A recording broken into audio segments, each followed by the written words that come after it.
नमस्कार भाइयों, मैं आपका स्वागत करता हूं हमारे YouTube channel pocket option trading पर। तो आज हम इस वीडियो में बात करेंगे एक पावरफुल स्ट्रेटजी के बारे में। इस स्ट्रेटजी में हम 4 टूल्स का यूज़ करने वाले हैं और इसकी एक्यूरेसी 70% से ज़्यादा है। तो आइए आगे बढ़ते हैं, चलते हैं कंप्यूटर स्क्रीन पर, करते हैं वीडियो को स्टार्ट।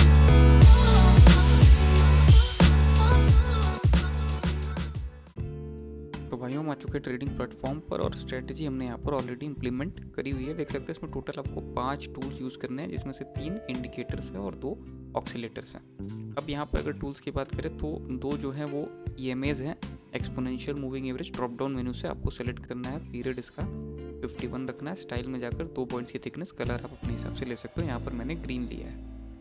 इसके बाद दूसरा जो मूविंग एवरेज है, ये भी EMA है, दोनों ही EMA है जैसे मैंने बताया। इसका पीरियड 5 है। ड्रॉप डाउन से EMA सेलेक्ट कर लेंगे, स्टाइल में जाकर इसका कलर मैंने रेड लिया है और 2 पॉइंट्स की थिकनेस यहाँ पर आपको कर लेना है। अब जो EMA है, ये आपका ये रेड लाइन ग्रीन लाइन ये जो है बन के तैयार हो जाएगी। इसके बाद आपको केल्टनर चैनल लेना है। बाय डिफ़ॉल्ट वैल्यू पर यहाँ टूल्स वाले सेक्शन से आपको देखने को मिल जाएगा। यहीं इसी सेक्शन से आपको ये दोनों ऑक्सीलेटर भी मिल जाएंगे, बॉलिंजर बैंड्स विड्थ और OSMA। ये भी आपको यहीं से ले लेना है और आपकी स्ट्रेटजी बनके तैयार होगी। बाकी कुछ भी आपको चेंज नहीं करना है, सिर्फ इन 2 टूल्स में आपको चेंज करना था, जो मैंने यहाँ पर बता दिया है। अब आगे बढ़ेंगे और बात करेंगे सिग्नल्स की। तो इसमें 2 तरीके के आपको सिग्नल मिलेंगे। एक बहुत ही ज़्यादा स्ट्रॉन्ग सिग्नल होता है जो बहुत रेयर केसेस में मिलता है, और एक सिग्नल होता है जो नॉर्मल कह सकते हैं 50% एक्यूरेसी देता है, लेकिन वो भी एक 50% एक्यूरेसी के साथ आपको ट्रेड्स जो है विन करवा देगा। 50 से 60% एक्यूरेसी उसकी रहेगी। तो जो स्ट्रॉन्ग सिग्नल है वो आपको ये देख सकते हैं, रेड लाइन ग्रीन लाइन को जब भी जिस डायरेक्शन में कट करेगी उस डायरेक्शन में आपको ट्रेड प्लेस करनी है। यहाँ पर रेड लाइन ग्रीन लाइन को जो है नीचे से ऊपर की डायरेक्शन में कट कर रही है, आपको ऊपर की डायरेक्शन में ट्रेड प्लेस करनी है। साथ ही आपको ये देखना है कि बॉलिंजर बैंड्स विड्थ जो हो वो नीचे से ऊपर की डायरेक्शन में बढ़ चुका हो, यानी अप्रोच कर रहा हो अपर लाइन को। अपर जो यहाँ पर कोई भी लाइन रहेगी किसी वैल्यू की, इसको अप्रोच कर रहा हो। इसके साथ साथ आपको ये देखना है कि OSMA पर ऊपर के हिस्टोग्राम्स फॉर्म होना स्टार्ट हो गए हो सिग्नल मिलने से पहले ही। अगर इन केस नहीं हुए हैं तो होने वाले हो, यानी कि ऐसा कुछ SMA दिख रहा हो और अगला जो OSMA का जो हिस्टोग्राम हो वो ऊपर 0 लाइन से अबव जो है फॉर्म हो, तो फिर आप लेकर चल सकते हैं कि आपकी स्ट्रेटजी का यूज़ करके आपको सिग्नल मिला है वो काफ़ी ज़्यादा एक्यूरेट है, काफ़ी ज़्यादा स्ट्रॉन्ग है। ये पहला सिग्नल हो गया।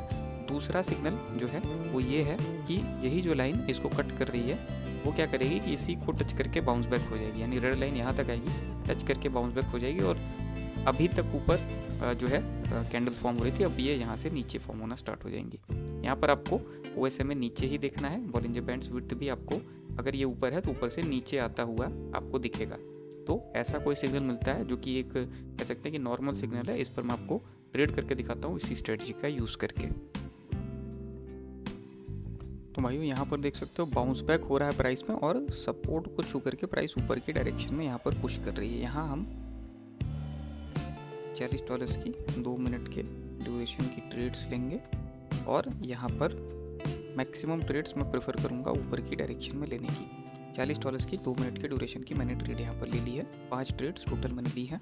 और अगर यहाँ पर ध्यान से देखें तो हमें सिर्फ एक यही सिग्नल है कि यहाँ जो ये लाइनें हैं ये एक दूसरे को टच करके बाउंस बैक कर रही है और प्राइस यहाँ पर सपोर्ट को छोड़कर रेजिस्टेंस की तरफ बढ़ गया है। इससे पहले अगर सिग्नल देखें तो यहाँ पर रेजिस्टेंस को प्राइस ने तोड़ा था इस पॉइंट पर। यहाँ पर केल्टन चैनल का जो रेजिस्टेंस है इसको तोड़ा प्राइस ने, 2 हेल्दी ग्रीन कैंडल बनी, इसके बाद लगातार डाउन कैंडल बनी, लेकिन सपोर्ट को छू करके फिर से यहाँ पर जो है प्राइस ने तुरंत बाउंस बैक कर दिया और फिर से ऊपर की डायरेक्शन में बढ़ गई। अब यहाँ से जो हमें सिग्नल जो मिलता है वो सिग्नल इतना तो हमें ये मतलब जो ट्रेड है ये हमें इतना तो पहुँचा देगी कि ये जो पुराना हमारा रेजिस्टेंस था वहाँ तक ये लेके जाएगी कैंडल्स को। अगर पुराना रेजिस्टेंस टूटता है प्राइस और भी ऊपर जाएगी या फिर यहीं से जो है ये नीचे की तरफ बढ़ जाएगी। अब इसका जो है खास मैं अभी यहाँ पर कुछ भी बता नहीं पाऊँगा, लेकिन अगर ऐसे सिचुएशंस में आप ट्रेड करते हो जहाँ पर बाउंस बैक होता है, यहाँ पर देख सकते हो लाइन ने कट किया है, यहाँ पर रेड लाइन ने ग्रीन लाइन को नीचे से ऊपर कट किया है। 2 मिनट की ट्रेड लोगे, इस पॉइंट पर लोगे, यहाँ पर आप उसको क्लोज करोगे, बहुत अच्छे मार्जिन से विन करोगे। लेकिन यहाँ पर क्या हुआ है, रेड लाइन अप्रोच कर रही थी ग्रीन लाइन को काटने के लिए, नीचे की डायरेक्शन में कट करने के लिए, लेकिन यहीं पर टच करके बाउंस बैक हो गई। रेड लाइन ऊपर की डायरेक्शन में बढ़ गई, यानी कि सेंटर से ही प्राइस जो है, सेंटर से ही जो है लाइन इसको कट ना करके इसको छू करके वापस ऊपर की डायरेक्शन में बाउंस बैक कर गई। और इसके बाद जो हमारा सिग्नल था वो ये कि यहाँ पर रेजिस्टेंस माफ़ करिएगा सपोर्ट को टच करके प्राइस छू करके रेजिस्टेंस की तरफ बढ़ गई, यानी सपोर्ट को तोड़ नहीं पाई। हालांकि काफ़ी बड़ी बड़ी हेल्दी कैंडल्स फॉर्म हो रही थी, लेकिन फिर भी सपोर्ट को छू करके ही ऊपर ये बढ़ गई रेजिस्टेंस की तरफ। और ये हमारा अभी करंट रेजिस्टेंस है, यहाँ तक प्राइस गई थी तो ये करंट रेजिस्टेंस है, ये नहीं। और यहाँ तक प्राइस जाके फिर से बाउंस बैक नीचे की डायरेक्शन में हो सकती है, या फिर ये और भी ऊपर जा सकती है प्रीवियस रेजिस्टेंस को तोड़ के। देख सकते हैं यहाँ पर हमने ट्रेड एंटर किया था, यहाँ पर क्लोज किया, तो एक अच्छे मार्जिन, काफ़ी ज़्यादा अच्छे मार्जिन से हमने अपनी ट्रेड को यहाँ पर विन किया है। बहुत ही कह सकते हैं कि नॉर्मल सिग्नल, बहुत ही माइन्यूट जो है यहाँ पर सिग्नल था, ये एक प्रॉपर सिग्नल नहीं था, ये एक डिफरेंट जो है अप्रोच का हमें सिग्नल यहाँ पर मिला। तो आशा करते हैं वीडियो आपको पसंद आई होगी, आशा करता हूँ आपका दिन शुभ हो।